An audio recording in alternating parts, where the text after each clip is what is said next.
Hello everyone, welcome back to the channel. Today we dive into a story that has shaken the entire defense community from the North Atlantic to the Arctic Circle. A story that begins with a single beam of green light cutting through the icy darkness of the North Sea and ends with NATO launching one of the most intense, rapid, and coordinated anti-submarine operations since the Cold War. This is not just another near miss between rival powers. This is the moment when a laser attack on a British surveillance jet triggered an instant NATO response, sending UK and Norwegian forces into action to hunt for Russian submarines suspected of playing dangerously close to the line. As tensions climb and strategic waters heat up, this incident is reshaping how Europe prepares for conflict, how the Arctic is turning into the next major battleground, and why the world is watching every move made in these frozen seas. So let's begin. The story starts on a freezing, unusually clear night over the North Sea. A British P-8 Poseidon maritime patrol aircraft, one of the UK's most advanced surveillance jets, was flying its routine patrol near contested waters. The Poseidon, designed to track submarines, intercept communications, and monitor hostile naval movements, was operating in an area where Russia frequently tests NATO response times. The crew on board was composed of experienced RAF specialists trained to handle electronic warfare, covert threats, and navigation in hostile conditions. They had flown similar missions before and were aware that Russian submarines, especially the advanced Yasen class and improved Kilo-class stealth subs, often lurked in these waters. But what they encountered that night was nothing normal. A high-powered green laser suddenly struck the cockpit of the British P-8. The beam, originating from below and hitting directly at the aircraft, temporarily disoriented the pilots, creating a dangerous situation where a single wrong move could have led to catastrophic consequences. Laser attacks on aircraft are not new, but such incidents usually happen near airports or from amateurs on the ground. This was completely different. This was a laser fired from a ship or submarine at military altitude, deliberately targeting NATO personnel. The moment the crew regained control, they immediately reported the attack to UK command.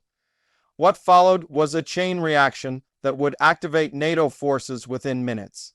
Back at RAF Lossiemouth in Scotland, the command center quickly analyzed the initial telemetry and sensor readings.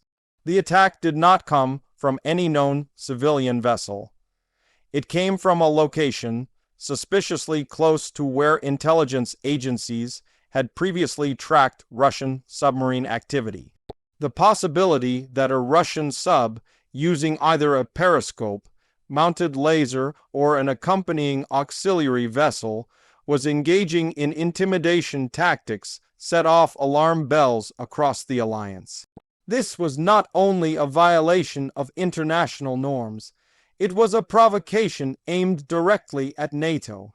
Within minutes, the United Kingdom placed its rapid response maritime units on standby. Norway, which has some of the world's most advanced submarine detection capabilities, immediately joined the operation. The Arctic neighbors had long anticipated that Russia might take increasingly bold actions as it expands its military presence in northern waters. With the laser incident serving as a trigger, both nations launched a coordinated search effort, one that would involve air, sea, and underwater assets all converging toward a common point. The British Royal Navy deployed Type 23 frigates, equipped with advanced sonar systems. These ships, designed specifically for anti-submarine warfare, began sweeping the area where the laser was detected. At the same time, Norwegian P-3 Orion aircraft, known for their exceptional submarine tracking technology, flew in to reinforce surveillance coverage. The skies above the North Sea soon filled with NATO aircraft forming an intelligence net, while below, naval vessels silently pushed through the dark waters. The hunt had begun, but why would Russia use a laser against a British aircraft? Analysts believe it might have been a signal, a warning to stay away from certain zones where Russia was secretly testing submarine capabilities or attempting to map NATO patrol patterns. Russia has invested heavily in submarine warfare, seeing it as one of its most powerful asymmetric tools. Their newest subs are incredibly quiet, capable of carrying both conventional and nuclear missiles, and built to slip past radar undetected. For Russia, dominating the undersea domain is a key strategy for challenging NATO power. Therefore, the laser attack could have been a reckless but intentional message. As NATO continued its search, something unexpected happened. The British Poseidon jet returned to the scene of the incident, this time armed not with weapons, but with enhanced sensors. The aircraft deployed several sonobuoys, underwater listening devices that create a sophisticated acoustic map capable of detecting submarine movements. The data streaming back revealed faint signatures matching the patterns of Russian subs. The signals were weak, almost ghost-like, proving how advanced these submarines had become. But they were there. The discovery escalated the operation further. The UK and Norway authorized a full-scale submarine hunt, not a symbolic show of force, but an aggressive sweep to force any Russian sub in the area to surface or retreat. The waters became a silent battlefield. Sonars pinged. Torpedo tubes were placed on standby. The submarines on NATO's side began tracking what appeared to be multiple underwater objects moving in patterns consistent with evasion. It was a deadly chess game beneath the waves. Meanwhile, Russia denied everything. Moscow's officials stated that their fleet had conducted no operation in that area, and that the laser incident was being exaggerated by NATO for political pressure. But intelligence communities across Europe did not buy the denial. Satellite images showed Russian naval movements aligning suspiciously with the time frame. Naval experts pointed out that Russia had previously used non-lethal signals like sonar blasts or near misses to intimidate NATO aircraft and vessels. This laser incident fit perfectly within Russia's pattern of hybrid aggression. The deeper story, however, is not just about one laser attack. It is about a geopolitical environment heating up at a pace not seen since the Cold War. The Arctic is becoming a new strategic hotspot. Melting ice caps have opened new sea routes that both NATO and Russia want influence over. Beneath the ice lie enormous untapped natural resources, including oil, gas, and rare minerals vital for modern technology.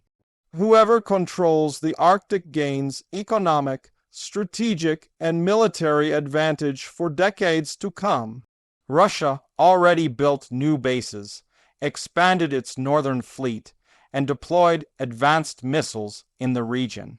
NATO, in response, has increased Arctic exercises, partnered more closely with Norway, and strengthened its northern defense network. With this context, the laser attack becomes far more than a single hostile event. It is a symptom of a larger contest unfolding silently in cold waters. Every submarine movement, every aircraft patrol, every radar signal matters. Nations are watching each other with heightened suspicion, and the margin for error is shrinking. When you operate in an environment this tense, a single miscalculation, even a laser pointed at the wrong aircraft, can ignite something far greater. As the operation continued for hours, NATO's pressure forced movement. Sensors detected a large submarine moving slowly toward deeper waters. Analysts believed it may have been a Russian boat attempting to escape a trap once NATO ships started closing in. The submarine likely realized it had been detected and was retreating to avoid confrontation. It did not surface, and NATO ships did not fire. This was not about starting a war. It was about sending a message back. NATO is watching, NATO is ready, and NATO will respond. Eventually, the signatures disappeared into the deep Arctic basin, where tracking becomes nearly impossible. The official NATO statement later confirmed the laser attack, condemned it as dangerous and irresponsible, and stated that Allied forces conducted defensive monitoring operations in response. Behind the scenes, however, experts know the truth. The operation was a warning shot meant to deter Russia from escalating further. What makes this entire episode more concerning is how invisible such incidents often are to the public. The world saw only a brief headline about a laser hitting a British jet. But the real action, the silent clash between submarines, aircraft, and warships, happened in the shadows. Military leaders understand that future wars won't always start with missiles or tanks. They may begin with electronic warfare, cyber sabotage, underwater provocations, or actions designed to test the enemy's reaction without crossing the red line of open conflict. This incident proves one thing: even the smallest hostile action in contested waters can send global powers scrambling into rapid response mode. The Arctic is evolving into a chessboard where every move is watched, every signal is analyzed, and every mistake could escalate into something irreversible. The laser attack on the British P-8 was reckless, dangerous, and clearly intentional, but it also exposed just how fragile the balance between NATO and Russia has become. As we look at the near future, analysts warn that such confrontations will likely increase.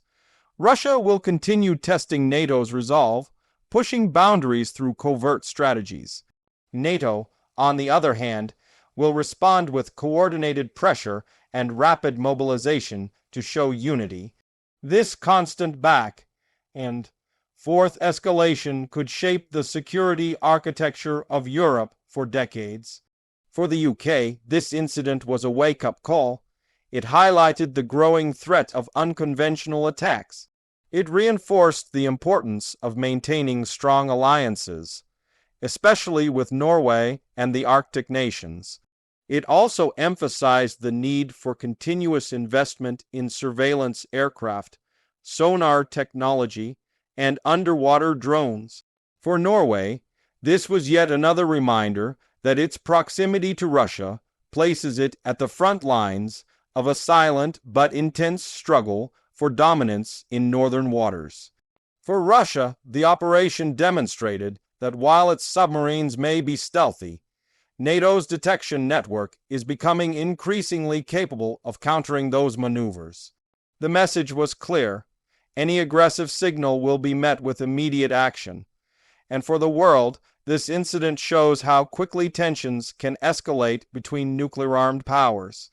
A single laser beam could have caused a crash, which could have sparked a chain reaction of accusations, retaliation, and conflict. This is why these operations matter. This is why every move is so closely monitored. In the end, NATO's rapid response successfully pushed the suspected Russian submarine away. The laser attack did not lead to casualties or direct confrontation, but it drew the world's attention to how fragile peace in the Arctic really is. The region is becoming a strategic battleground, and both sides are preparing for long-term competition. As the British crew of the P-8 returned home, the pilots reflected on how close they came to disaster, blinded for seconds at thousands of feet, over icy waters where rescue would be nearly impossible. For them, it was a reminder of the risks they take every day far from the eyes of the public. As always, the real heroes of these stories are the men and women who operate in silence, guarding their countries from threats that the world rarely hears about. Moments like this highlight how modern warfare is no longer fought with loud explosions alone. Sometimes it's fought with a beam of light, a sonar ping, a whisper beneath the waves. And that is the reality of today's security landscape: silent battles, hidden confrontations, rapid responses, and a world where one incident can change everything. Thank you for watching, and stay tuned for more deep dive episodes on rising global tensions, modern warfare, and the unseen battles shaping our world. Make sure to like the video, subscribe to the channel, and turn on notifications so you never miss an update. Until then, stay safe, stay informed, and we'll see you in the next episode.